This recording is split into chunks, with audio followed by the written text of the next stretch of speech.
মানুষ হত্যার বিচারকে অত্যন্ত গুরুত্বের সাথে কিয়ামতের দিন করবেন।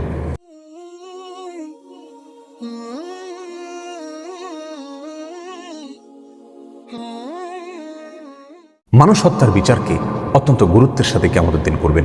রাসূল করিম সাল্লাল্লাহু আলাইহি ওয়াসাল্লাম ইরশাদ করেছেন যে আল্লাহ সুবহানাহু ওয়া তাআলা কিয়ামতের ময়দানে মানুষের মধ্যকার যে পাওনা দেনা সেগুলোর হিসাব নিকাশ শুরু করার শুরুতে একেবারে প্রথমেই মানুষ হত্যার বিচার দিয়ে তারপর শুরু করবেন।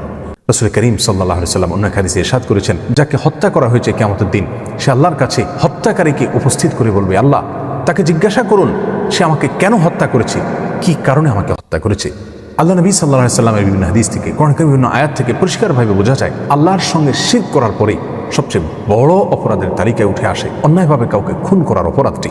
আমাদের কাছে বিষয়টা গা সওয়া হলে কি হবে, আল্লাহ সুবহানাহু ওয়া তাআলার কাছে সেটি মোটেও সহনীয় নয়। বাইহাকির এক বর্ণনা নবী সাল্লাল্লাহু আলাইহি ওয়াসাল্লাম ইরশাদ করেছেন, আল্লাহ সুবহানাহু ওয়া তাআলার কাছে গোটা পৃথিবী ধ্বংস হয়ে যাওয়া এই বিষয়টি যতটা জঘন্য, একটি মানুষের জীবনহানি হওয়া, একটা মানুষ খুন হওয়া তার চাইতে বড়। আমাদের সমাজে মানুষ হত্যার ক্ষেত্রে আল্লাহ সুবহানাহু ওয়া তাআলার বিধান অত্যন্ত ভয়াবহ, অত্যন্ত কঠোর।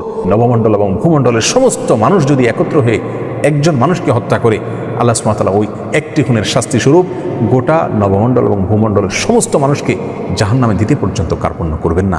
আল্লাহর কাছে মানুষ হত্যা এত ভয়াবহ অপরাধ। আল্লাহ সুবহানাহু ওয়া তাআলা আমাদের সকলকে শুভবুদ্ধির জন্য উদয় হয় সেই তৌফিক দান করুন। আমাদের সমাজের প্রত্যেকটা মানুষের জীবনের নিরাপত্তা আল্লাহ সুবহানাহু ওয়া তাআলা আমাদেরকে দান করুন। সুবিচার যেন আমরা নিশ্চিত করতে পারি। আমাদের এই ভিডিওটি যদি আপনার ভালো লেগে থাকে তাহলে ভিডিওতে একটি লাইক দিতে পারেন এবং আপনার প্রিয়জনদের সাথে শেয়ার করতে পারেন, এবং এইরকম আরও ভিডিও পেতে আমাদের ইউটিউব চ্যানেলটি সাবস্ক্রাইব করে পাশে থাকা বেল আইকনটি অন করে দিন।